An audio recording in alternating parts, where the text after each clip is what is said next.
Hi, I'm Bill Crum from News OK in the Oklahoman. I'm here in the Oklahoman studio today with Mayor Mick Cornett. Hey, Bill. Welcome. It's great to see you. We're going to talk about the mayor's upcoming tenure as the president of the U.S. Conference of Mayors. But before we get to that, I want to talk a little bit about RIVERSPORTS Rapids, which is opening this weekend. It's MAPS 3 project. I think it's the biggest MAPS 3 project that's open so far. You spoke at the dedication last week, and I detected a little bit of emotion in your voice when you said this belongs to us, but next week it'll belong to the world.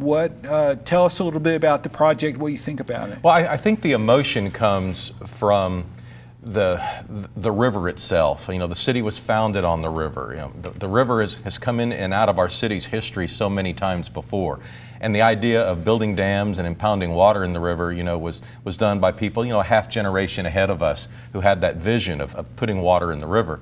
And it's interesting now how the leadership, you know, Mike Cornett at the Boathouse Foundation comes to mind, you know, stood on the shoulders of guys like Ray Ackerman and Ron Norick, and you know, took their dream one step further. And when you see how far it has grown today, you know, and to becoming that not only something other cities don't have, something other cities have not imagined or even know is possible.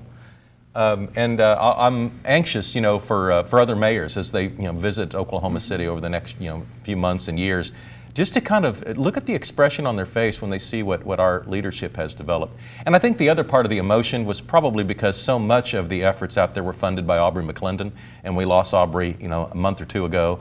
And I think that was on everybody's mind as well, as we were going through the dedication. But it's extraordinary, and I'm thrilled that, you know, when I just kind of walk into people in the street that I don't know, but don't necessarily look like a person who might be looking for a thrill, and they're excited about it. Whether they want to go or not, they're glad Oklahoma City invested in this, because they do see it as something special. And the last point on that I'll make is what we learned with the softball facility is that if you have the best facility, which the softball facility that we have is the best in the nation, you get events, you get national events. So when I said it belongs to the world, kind of what I was referring to is that, you know, we're going to start getting a lot of national attention and international events, and it's going to feel like, you know, we're sharing it with so many others around the country. And all of that, of course, is part of the economic development that we expect it to generate. Right. An expression, I think, is a good word, because it is an expression of a lot that's been going on in Oklahoma City with MAPS 3 and will continue for the next few years. The sidewalks, trails, senior health and wellness centers, much of it is about health and better health and healthy living, which you have made, I think, a centerpiece of your administration and your time in the mayor's office. Well, you know, what we learned long ago was that economic development was really about the quality of life in your community, because if you couldn't attract people, you know, the job creators weren't going to have anybody to hire anyway. And so we've invested in a lot in the quality of life. I think the senior wellness centers are really going to be interesting to watch develop, because we're playing to the baby boom generation, you know, it is rapidly growing in population. They're going to have wellness needs into the future. And, you know, we always want to keep our retirees around. You know, every community out there doesn't want to see their retirees leave and go off somewhere else. They take a significant amount of wealth and knowledge in the community, and so that's an important population to keep energized and engaged. And so I'm hoping that, you know, it fills that role. The jogging paths and sidewalks, you know, those are something other cities have figured out ways to fund it. MAPS 3 seemed the best way for us to fund it. But some of the things like the Whitewater Center and the Wellness Center, those wouldn't have been funded in any other manner except for MAPS 3. And other cities aren't investing in those things the way we are. So I'm hoping it's a little bit of a difference maker. Well, I think somebody said last week well, it was Mike Knopp, I think the executive director of the Boathouse Foundation, went out to talk to people and talk up MAPS 3, and was ready to talk about senior wellness centers, and he said they wanted to talk about the Whitewater Center because it will bring their grandchildren back or keep their grandchildren here. Yeah. Well, yeah. So it's intergenerational. It's broad. There's no question, Bill, that our generation, your and I's generation, if if we lived in Oklahoma City in the 80s, we probably left. Maybe we came back. I did. Yeah, we probably left. And it was, it wasn't personal. You probably didn't hate Oklahoma City. There just weren't that many opportunities, for people, especially if they had higher levels of education. So I think there's this sense and that emotion you see from a grandparent now that's thinking this through, that this Whitewater Center may not be something that they use, but they like having their grandchildren around and happy and prospering and perhaps investing in Oklahoma City long term, and they think that's one of the many elements that our city can offer to make that come true. Right, very good.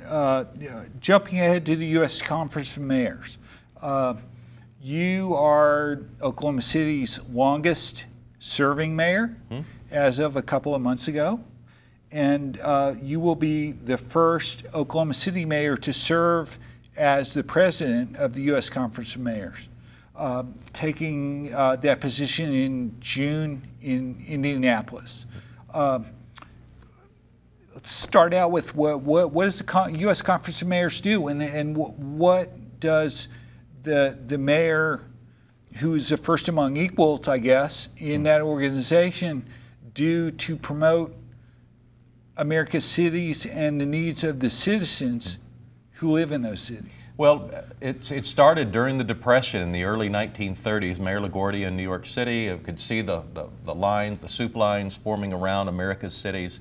Mayors all over the country were, running into all sorts of economic problems, dealing with social issues that seemed overwhelming, and they were trying to get the attention of their leadership in Washington. So the mayors decided to band together. So the mayor of New York and the mayor of Detroit kind of started it, and it has turned into over 75 years later into the U.S. Conference of Mayors, which includes hundreds of mayors across the country of cities of 35,000 or more. It generally serves a few purposes. One is to be able to share best practices. So if a mayor's found a way to deal with a certain issue, they can share ideas, and so there's a lot of that takes place.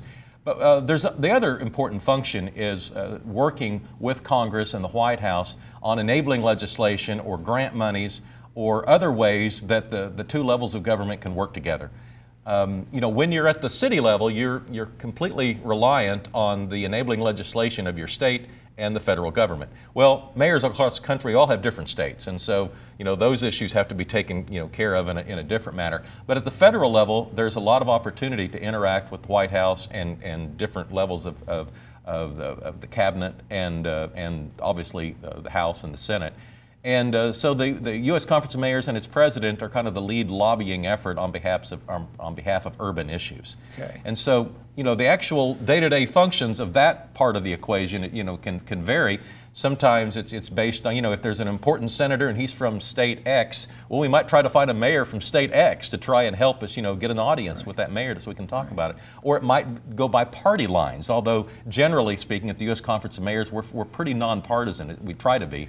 And usually succeed in that effort. So those are the main roles: sharing ideas, sharing best practices, and working together to get the attention of Washington on how they can help people that live in cities. I think MAPS 3 and its model of debt-free infrastructure development has been one idea that Oklahoma City has shared within the U.S. Conference, I think. Yeah, well, you're absolutely right. And people have been kind of studying that model now for over 20 years. And several cities have kind of adopted similar projects. Mesa, Arizona, a really large suburb in Phoenix, took on a kind of similar funding pattern. New Haven, Connecticut looked at Maps for Kids and the way we looked at our schools and decided to do a similar project to help bail out the school system that needed some capital needs.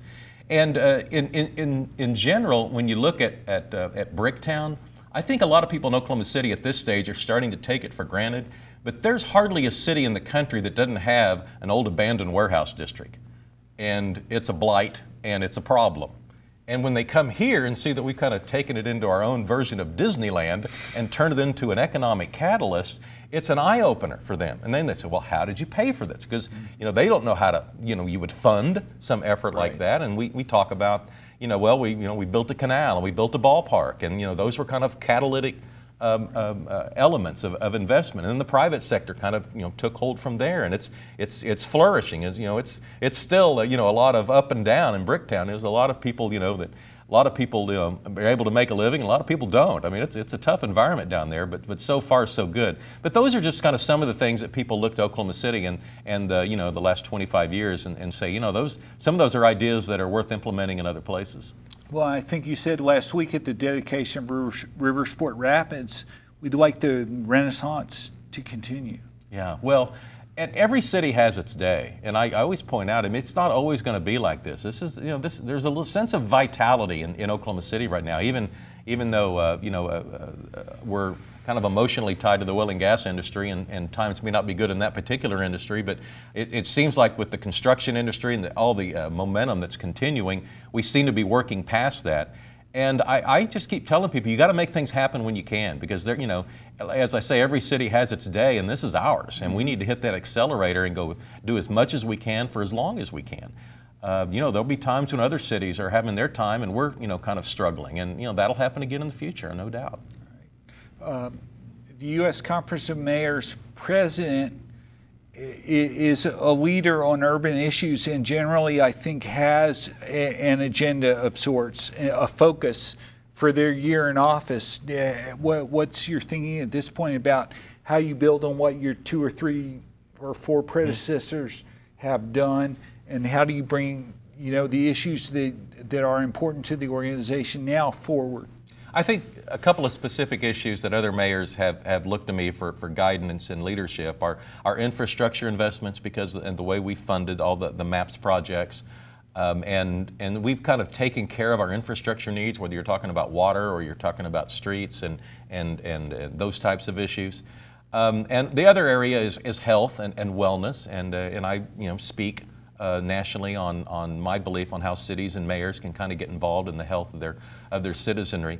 But when you're the president of this organization in a presidential campaign year, there's this added responsibility of kind of helping to provide some direction and effort through that campaign. And hopefully the role of the president is to try and make the candidates, how many ever there are and whoever they are, address urban issues so that we as mayors can kind of hear what they think about the problems that we face every day.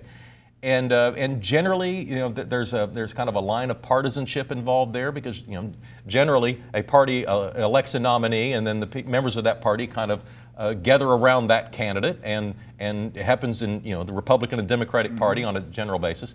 This year feels a little different.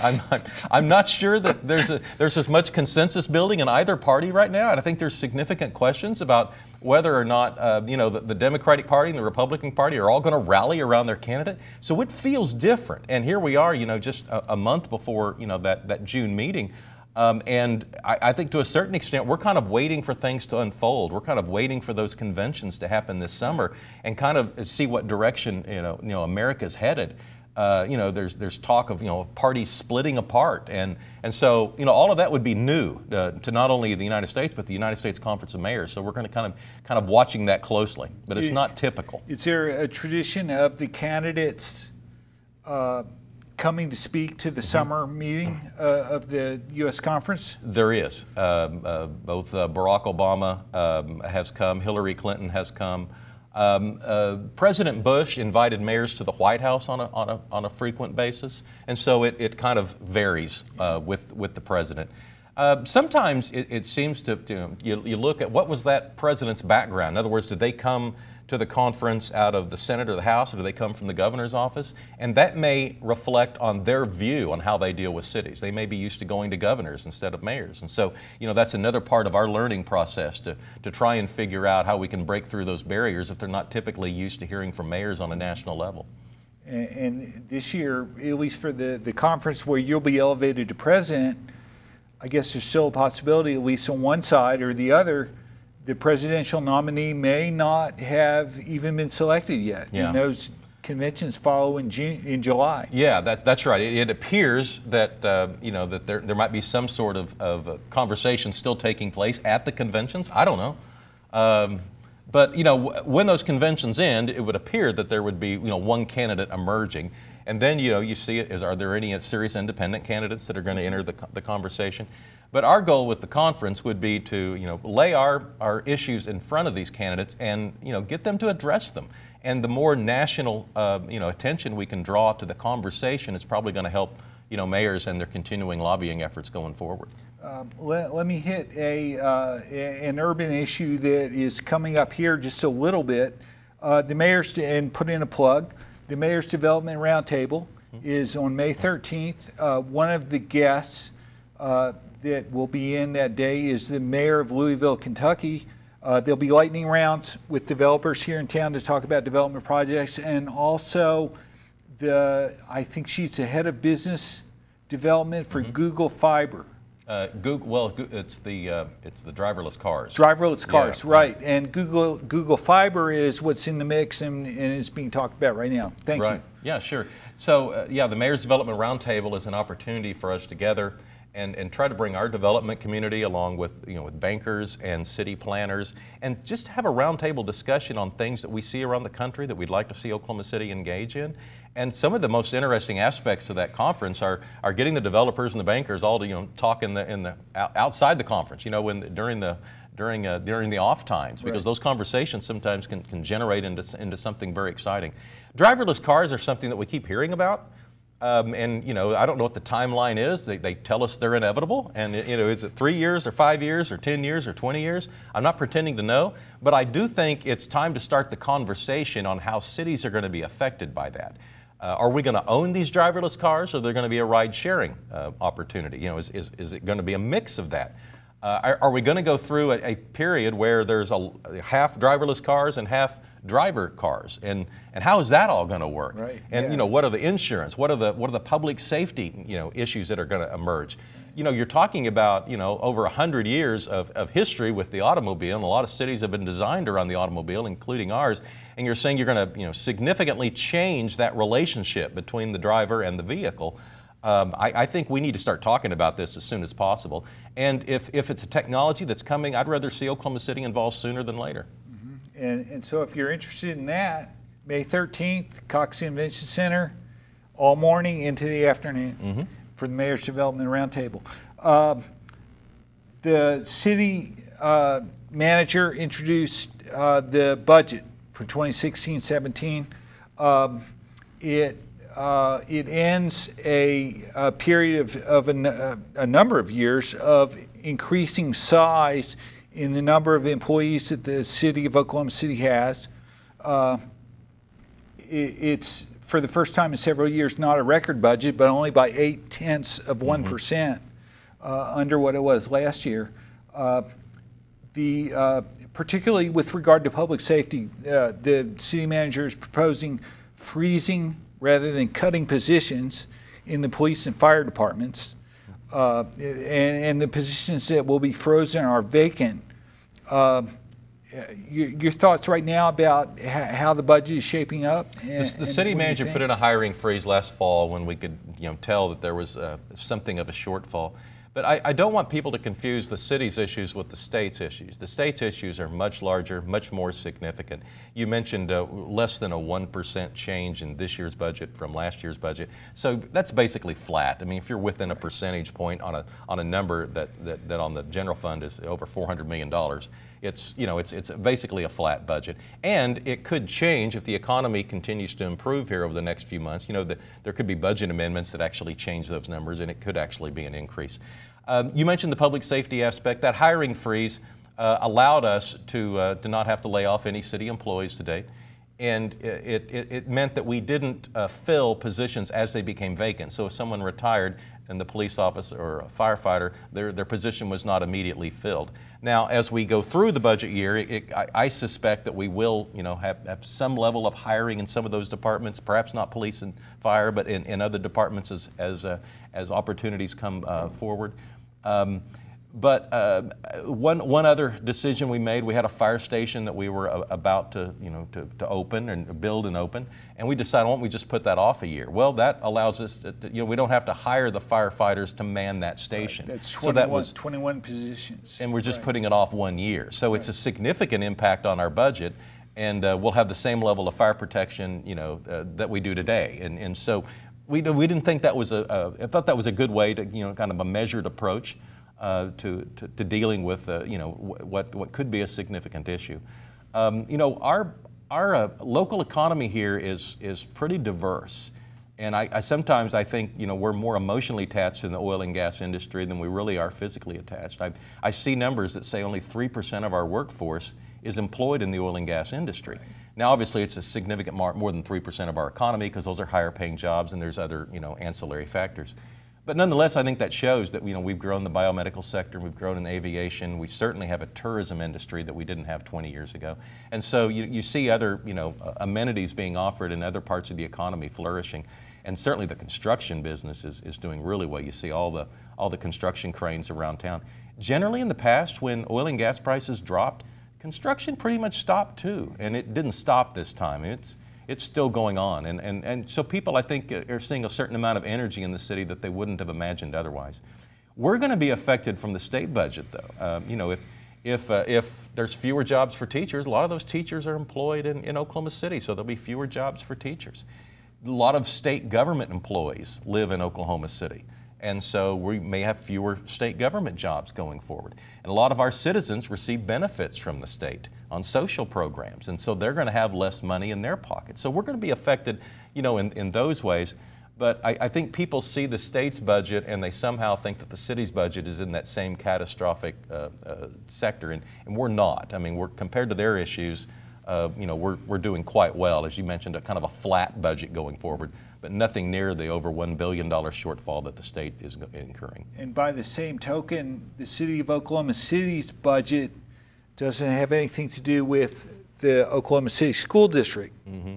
Well, that's right. And people can be confused because they see a name, Oklahoma City Public Schools, and they think, well, that must be the city of Oklahoma City's school system. Right. Well, the way our government is set up in the state of Oklahoma, that municipalities don't have funding responsibilities or opportunities to help their local schools. Now, we've developed a lot of other relationships, you know, along with the business community, because we realize how important education is. But we're not part of the funding process for hiring teachers or making decisions on, you know, keep a school open or don't keep a school open. And so those responsibilities fall to the elected school boards of the respective communities and school districts. And so we're very interested observers and anxious to talk with them and try to be helpful, but we're not involved in the funding part of the equation. And I think the city council, I generally get the impression the city council is pretty supportive of Oklahoma City schools, wants them to succeed, mm-hmm. Because I think Councilman White said recently that you can't do what you want to do in the city of Oklahoma City unless you have a school district that's thriving. Right. There are 24 districts that serve kids that live in Oklahoma City, and so you know, over half of the kids that live in Oklahoma City don't attend the Oklahoma City public school system. But it is still kind of the emotional attachment to our community. It's the inner city district. It's the largest district in the state. And we saw the population in that district, the enrollment dropped from about 75,000 in the mid-'70s all the way down to about 40,000. And so now it's back up. It's like 46,000, I think, right, in that neighborhood. And so we're trending in the right direction. We're seeing a lot of neighborhoods, you know, fill up, especially in South Oklahoma City. They're attending the school system. But, you know, to a certain degree, the problems that you face in that Oklahoma City public school system are just reflections on society as a whole. You know, there are poverty issues in Oklahoma City, and there are a higher percentage of them in that district. Well, that affects, you know, a teacher's ability to get involved with that kid and try to help that kid understand the problems that kid's facing in everyday life. They may be overwhelming to that small kid. And so I think that's probably why we feel a special responsibility, because we deal with those social issues too on a daily basis, and they're affecting, you know, our teachers and principals, administrators' ability to educate our kids. Two quick things, you know, lightning round. Okay. Streets, impact fee, recently approved by the city council. Everybody says streets are important to me. Yeah. Well, for decades now, we've had this unsustainable growth pattern of developers have been allowed to build neighborhoods on the edges of our cities, and it's been going on for a long, long time. And the ancillary costs to that, to the city of Oklahoma City, keep growing. In other words, we have to assume responsibility for the streets long term. We have to provide police officers and firefighters for this ever-expanding area. And the developers that were actually creating this financial responsibility for Oklahoma City were getting off by underpaying for the impact that they were putting on the city's budget. So I think this puts us on a more sustainable budget. Long term we can look back and say, it was probably not quite enough, but at least it's better. I would like to have seen it, be a little stronger, but it's what we could get through the city council.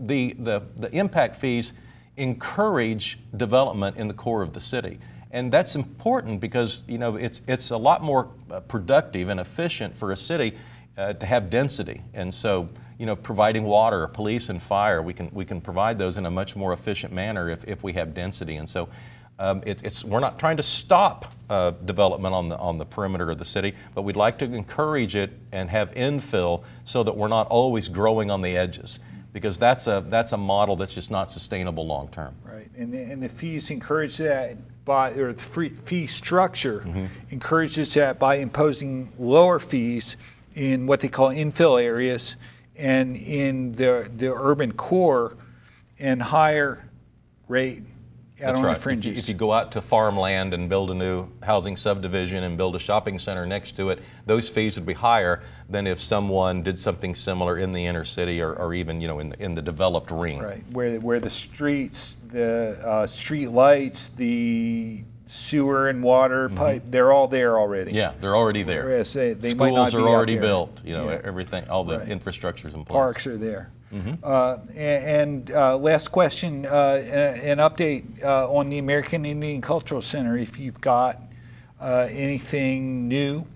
Well, I don't know if there's anything really along. new, but just kind of to take you back through the last year, at the end of session last year, the state legislature passed a bill that would have allowed the city of Oklahoma City to kind of take the responsibilities going forward of completing the center and ultimately operating the center. The state was going to fulfill its capital obligations, and the idea was that the city would come in and the private sector money would come in, and it might all work. And we spent several months looking into the kind of the intricacies of it. And at the end of the day, the council and I just didn't feel like we could go forward with the deal. We weren't involved in the formation of the legislation that the state produced, and we're not really in the museum business. We do police and fire and parks, and museums are just not a core function of city government. And so we were about to say thanks but no thanks when the Chickasaw tribe called us and said, look, we'd like to maybe be a part of your solution. So they looked at our largest concerns, and they were really twofold. The operational subsidy that we believe is going to be necessary once the facility opens. Who's going to pay that subsidy every year? And secondly, there may be a funding gap on the capital side. Perhaps the amount of money that we think to finish the facilities, it may be more than that. The Chickasaw said they would come in and address both of those and take those concerns away from us. And with that, we're willing to be a partner. And so where it is today is that there are best intentions right now between the tribe and the state and the city in working out an agreement where the city would take control of it, and in a relationship with the tribe would ultimately take the operational duties away from it. And if you look at the Chickasaw tribe in general, they already operate cultural centers in other places, so museums are something that they do. They deal with a lot of tourism, and so it is kind of a core function of their tribe and something that they're really good at. And so it makes a lot of sense in a lot of ways, and our fingers are crossed, because it didn't do anybody any good to have a kind of a vacated 2/3 finished building at a very highly visible portion of our city. So I'm hoping it works out, and I'm glad that the citizens of Oklahoma City aren't going to be on the hook for decades to come for something that just financially can't make it work. You mentioned Oklahoma City's got a tourism industry that could hardly be imagined perhaps 20 years ago, and the Indian Cultural Center is envisioned, I think, as a big part of that going forward. Yeah, we think that we'll bring in a lot of outside people. A lot of people drive through Oklahoma City today, and if you can get them to stop for a day or two, and that cultural center would be another reason to stop in Oklahoma City. Right. They're going to spend some money here before they get back in their car and head out of town. So there's a lot of interest in American Indian culture around the world. It's global, and it's unique to Oklahoma in many ways. Not totally, but in many ways it's unique to Oklahoma. There are certain parts of it that are unique, and so we do seem like a very appropriate place to be the home of this cultural center. And I think we will get tourists from, from Europe and across the country who want to, engage with the tribes as they exist today and see the cultures that they had in the past. Very good. Just a prop. Going forward, this is the budget. I couldn't tell you how many pages it is, but it's a good doorstop. Yeah, it's a phone book. And budget hearings begin next week, and they take place every 2 weeks for a 6-week period, and the council will adopt the budget most likely in mid-June. It takes effect on July 1st. That's right. All right. It's a budget, as we said earlier, is kind of flat, but I think our staff does a great job of making something that could be very complicated into a pretty explainable document. I think people are going to see this as a surprisingly user-friendly tool to see how their tax dollars are spent, and so we're kind of proud of the staff's efforts on the budget each year. Well, I keep it on my desk. I refer to it throughout the year. I'm Bill Crum from News OK and the Oklahoman. I've been visiting with Mayor Mick Cornett here in the studio at the Oklahoman in downtown Oklahoma City. Thank you for being with us. Enjoyed it. Thank you.